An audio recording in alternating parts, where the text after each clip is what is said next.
नमस्कार दोस्तों, मैं डॉक्टर राजेश उद्धव। आप देख रहे हैं खबरनामा हरियाणा। दोस्तों, तीन शब्द हमारे देश के लिए बहुत मायने रखते हैं: स्वच्छता, सुरक्षा और विकास। ये तीन ऐसे शब्द हैं जो देश की सबसे छोटी से छोटी इकाई, चाहे वो गांव हो, चाहे शहर हो, जिला हो, राज्य हो या पूरा देश हो, जिस भी जगह पर स्वच्छता, सुरक्षा और विकास भरपूर होगा, वहां हर किसी का रहने का मन करेगा। आज हम बात कर रहे हैं धर्मनगरी कुरुक्षेत्र की स्वच्छता, सुरक्षा और विकास को लेकर। अगर हम बात धर्मनगरी कुरुक्षेत्र की स्वच्छता की करें, तो पिछले कई दिनों से स्वच्छता विपक्ष के निशाने पर है।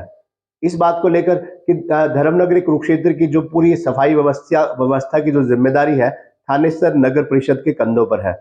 थानेसर नगर परिषद के अंतर्गत जितने भी सफाई कर्मचारी हैं, निसंदेह अपनी ड्यूटी दे रहे हैं। शहर के सभी गली मोहल्लों में तमाम जितने भी 31 वार्ड हैं, वहां जाकर सफाई व्यवस्था की कमान संभाले हुए हैं। गलियों में झाड़ू लगा रहे हैं, गंदगी इकट्ठा कर रहे हैं, लेकिन उस गंदगी को कहाँ डाला जाए, अभी तक वो कूड़ा जो डंपिंग जोन जिसे कहते हैं, उसका स्थान निर्धारित नहीं हो पाया है। यही वजह है कि बार बार कभी सफाई कर्मचारियों की हड़ताल के दौरान, जहां 9 दिन सफाई कर्मियों की हड़ताल रही, तो शहर में जो सफाई व्यवस्था थी वो चरमरा गई थी। उसके बाद जब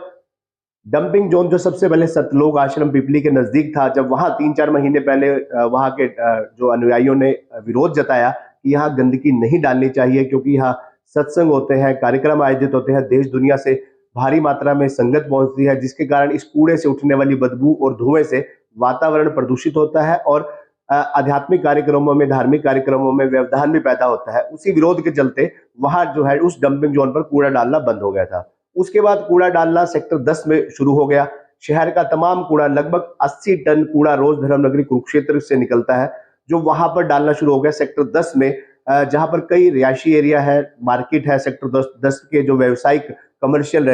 ऑफिस चल रहे हैं। सेक्टर 7 में रतकल का गुरुद्वारा भी है, पीछे ही जिला कोर्ट कॉम्प्लेक्स भी है, स्विमिंग पूल भी है और तमाम कई रिहायशी और व्यवसायिक गतिविधियां चल रही हैं। वहां कूड़ा डालना शुरू हो गया, वहां लोगों ने विरोध जताया। और जो आज अगर मैं बात करूं, आज बुधवार है, तो कल मंगलवार तक का अल्टीमेटम दिया गया था कि मंगलवार के बाद अगर वहां कूड़ा डाला तो वहां के लोग विरोध जताएंगे, क्योंकि जसपा नेता योगेश शर्मा के नेतृत्व में सैकड़ों शहरवासियों ने विधायक सुभाष सुधा के आवास के समक्ष विरोध भी जताया था, जिसके बाद सेक्टर 10 में वो कूड़ा डलना बंद हो गया। स्वच्छता, शहर की जो कुरुक्षेत्र की स्वच्छता को डंपिंग जोन की कमी जो है एक बहुत बड़ा जो है अखर रही है, जो स्वच्छता को कहीं ना कहीं प्रभावित कर रही है। यही वजह है कि जो कूड़ा डालने की जगह निर्धारित ना होने के कारण जो है शहर में गंदगी के ढेर लगे हैं, क्योंकि अगर कूड़े का उठान होता है टिपरों के माध्यम से, तो वो कूड़ा डाला का जाए। अब कल मंगलवार को एक नई समस्या खड़ी हो गई, जब कुछ टिप्पर चालकों ने जो वो शहर का कूड़ा जहां सेक्टर 10 में डालना बंद कर दिया गया था विरोध के बावजूद, वो रेलवे रोड पर सुभाष मंडी में डालना शुरू कर दिया। 10 से 12 डंपर वहां डाले जा चुके थे। ये तस्वीरें इस बात की जीती जागती गवाह है। कल भी खबरनामा हरियाणा पर हमने आपको लाइव दिखाया था कि वो कूड़ा वहां डाला जाने लगा, तो सुभाष गली, bank colony, railway road, Parshuram Chowk के आसपास के दुकानदारों ने विरोध जताया। वहां पर जो सुभाष मंडी चौकी के प्रभारी भी पहुंचे, पुलिस कर्मी भी पहुंचे, और वहां पर भारी विरोध के बावजूद वहां से वापस जो है कूड़ा उठा लिया गया। तो एक बड़ी अच्छी बात इन तमाम जो कमियों के बीच एक अच्छी बात ये रही कि थानेसर नगर परिषद द्वारा जिस कंपनी को टेंडर दिया गया है कूड़े का उठान का, उस कंपनी द्वारा 6 जो रिफ्यूज कंपैक्टर मशीनें जो है वो खरीदी गई हैं। ये बड़ी डंपर नुमा मशीनें हैं, जो सैकड़ों डंपरों में जो कूड़ा इकट्ठा किया जाता है शहर के अलग अलग क्षेत्रों से, वो कूड़ा जो है इन रिफ्यूज कंपैक्टर मशीनों में डाला जा सकता है। यानी 120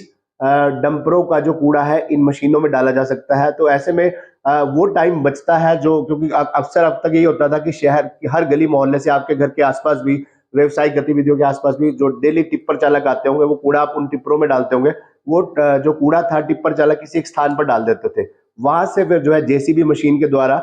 उसको जो है डंपिंग जोन तक पहुंचाया जाता था। तो कहीं ना कहीं एक जो स्वच्छता की हम बात कर रहे हैं, उस विषय पर आ रहे हैं कि शहर की स्वच्छता को लेकर जब कल रेलवे रोड पर एक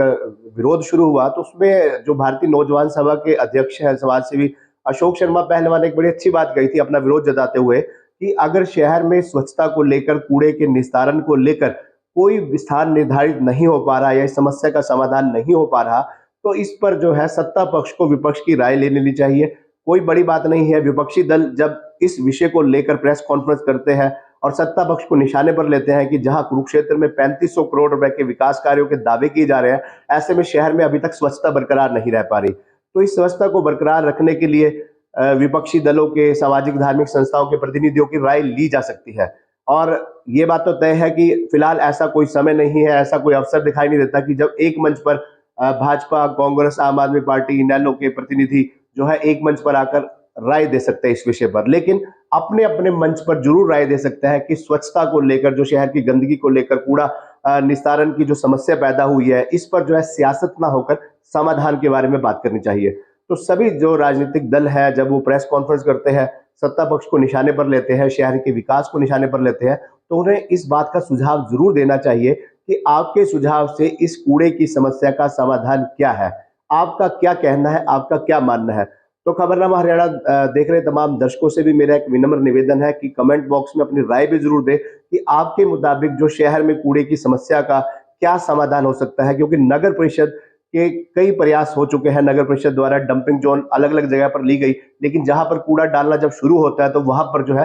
विरोध भी शुरू हो जाता है, क्योंकि विरोध इस बात को लेकर होता है कि जिस जगह पर कूड़ा डालने की जगह निर्धारित की जाती है, वहां के आसपास के ग्रामीणों को कहीं ना कहीं लगता है कि आने वाले दिनों में यहाँ गंदगी, बदबू, मच्छरों का, बीमारियों का जो है आतंक फैल सकता है। इसी डर से वहां के ग्रामीण, वहां के रहने वाले लोग जो है विरोध करना शुरू कर देते हैं, जिसके बाद जो है नगर परिषद को नई जगह की तलाश करनी शुरू कर देनी पड़ती है। यही वजह है कि अब तक इस कूड़े की समस्या का समाधान नहीं हो पाया। तो इस जनता का, कहीं ना कहीं जनता का ये भी कहना है कि जनता को इस समस्या का समाधान चाहिए, सियासत नहीं चाहिए, क्योंकि जितने भी विपक्षी दल है, जब कोई बात आती है तो विपक्षी दल अपनी जो है इस पर आरोप प्रत्यारोप की राजनीति शुरू हो जाती है कि जहां शहर में विकास की बात की जाती है तो इस समस्या के समाधान की बात नहीं की जाती। तो हमारा एक विनम्र निवेदन है कि विपक्षी दल जितने भी अपने मन से जब भी प्रेस वार्ता करते हैं, प्रेस वार्ता के बिना भी इस समस्या का समाधान बता सकते हैं कि आखिर इस कूड़े निस्तारण की समस्या का आपके मुताबिक क्या समाधान है, ये कूड़ा कहाँ डाला जाना चाहिए, ताकि कुछ नहीं पता कि जो सत्ता पक्ष है, सत्ता पक्ष विपक्ष की हर घटनाक्रम पर निगाह रखता है, जिस पर विपक्ष सत्ता पक्ष की हर घटना पर नजर रखता है, इसी प्रकार जो सत्ता पक्ष में नजर रखता है, क्या पता विपक्ष द्वारा दिया गया कौन सा बेहतर सुझाव सत्ता पक्ष अप्लाई कर दे और शहर की समस्या का समाधान हो जाए। अब बात धर्मनगरी की सुरक्षा को लेकर करते हैं। धर्मनगरी की सुरक्षा को लेकर भी पिछले कई महीनों से कहीं ना कहीं सवालिया निशान उठते आ रहे हैं। भले ही जिला प्रशासन अपना काम पूरी मुस्तैदी से कर रहा हो, कहीं भी कोई भी वारदात घटित होती है, डायल 112 पर उसकी सूचना मिलते ही डायल 112 तुरंत वहां पहुंच जाती है और लोगों को अपनी तरफ से राहत और सुरक्षा प्रदान करने का काम करती है। जिला पुलिस प्रशासन द्वारा लोगों को जागरूक करने के लिए, जनता को जागरूक करने के लिए राहगिरी कार्यक्रम के माध्यम से, अन्य जागरूकता अभियान के माध्यम से लगातार कार्यक्रम चलाए जाते हैं कि वो यातायात नियमों का पालन करें ताकि दुर्घटनाएं ना घटित हो। साइबर क्राइम को लेकर भी लगातार जागरूक किया जाता है कि आप साइबर क्राइम का शिकार ना हो, अगर हो तो इस 1930 नंबर पर तुरंत इसकी सूचना दे, अपनी शिकायत तुरंत दर्ज करवाएं। किसी भी सार्वजनिक स्थान पर जो है अपने मोबाइल के ब्लूटूथ को बंद रखें, कहीं भी सार्वजनिक स्थान पर, किसी पेट्रोल पंप पर, किसी अन्य स्थानों पर किसी अनजान व्यक्ति के मोबाइल चार्जर से अपना फोन चार्ज ना करें,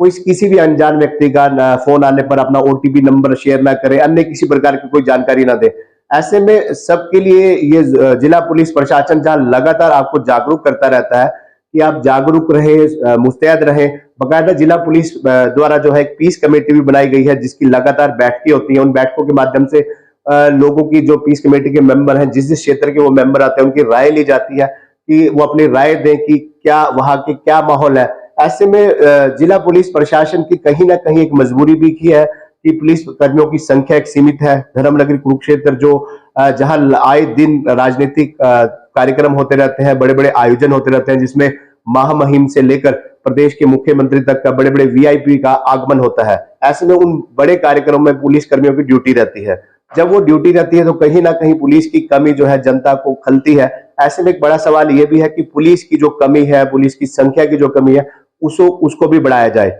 अब बात आती है कि जहां पुलिस साइबर क्राइम को लेकर जनता को जागरूक करती है, जनता को भी अपनी सुरक्षा में अपना योगदान देना होगा। भले ही हमारे प्रतिनिधि विधायक हो, सांसद हो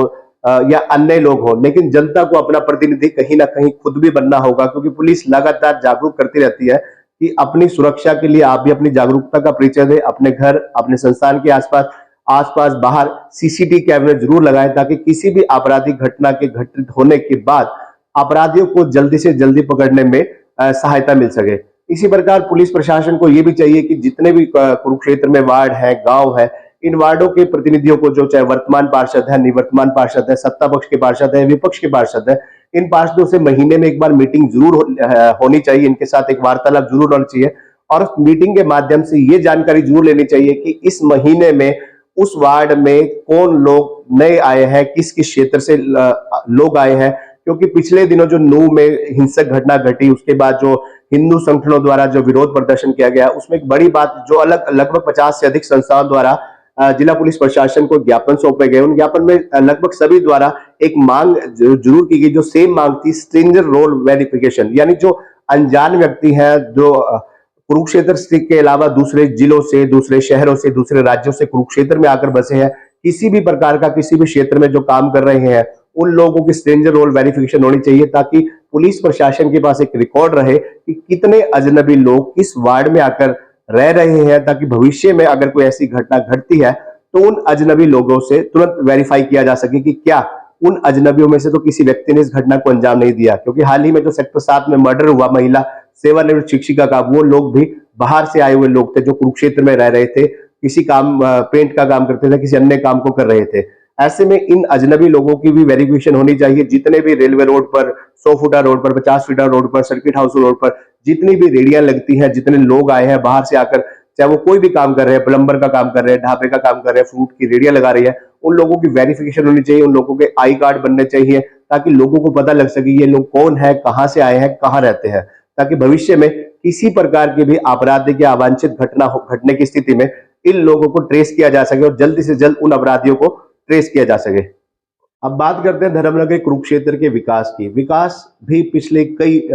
महीनों से, या यूं कहें कि कुछ सालों से विपक्ष के निशाने पर है। विपक्ष के निशाने पर इसलिए है कि धर्मनगरी कुरुक्षेत्र में 3500 करोड़ रुपए के विकास के दावे किए जा रहे हैं कि 3500 करोड़ रुपए कुरुक्षेत्र में विकास कार्यों पर खर्च हो चुके हैं। ऐसे में इन तमाम विकास के दावों की जो पोल है, कुछ ही मिनटों की बरसात खोल देती है। अक्सर देखने में है कि कुरुक्षेत्र में जब भी डीपीआरओ विभाग द्वारा प्रेस विज्ञप्ति जारी की जाती है, अखबार की सुर्खियों में अक्सर जो खबरें आती है वो होती है कुरुक्षेत्र की सड़कों को लेकर। ज्यादातर कितनी सड़कों पर इतने करोड़ रुपए खर्च किए जा चुके हैं, इतने करोड़ रुपए खर्च किए जाएंगे, लेकिन कभी कुरुक्षेत्र के रोजगार की बात नहीं होती। जबकि रोजगार, बेरोजगारी एक बड़ा मुद्दा है। रोजगार की बात होनी चाहिए कि कुरुक्षेत्र में आखिर क्यों हर दूसरा युवा जो है विदेश की ओर रुख कर रहा है, क्यों उस युवा को रोजगार नहीं मिल रहा। अगर युवाओं को कुरुक्षेत्र में ही बेहतर रोजगार मिलेगा, कुरुक्षेत्र के जनप्रतिनिधि, चाहे विधायक हो, सांसद हो, अन्य प्रशासनिक जो अधिकारी है, विभाग है, अगर कुरुक्षेत्र के युवाओं को, पढ़े लिखे रोजगार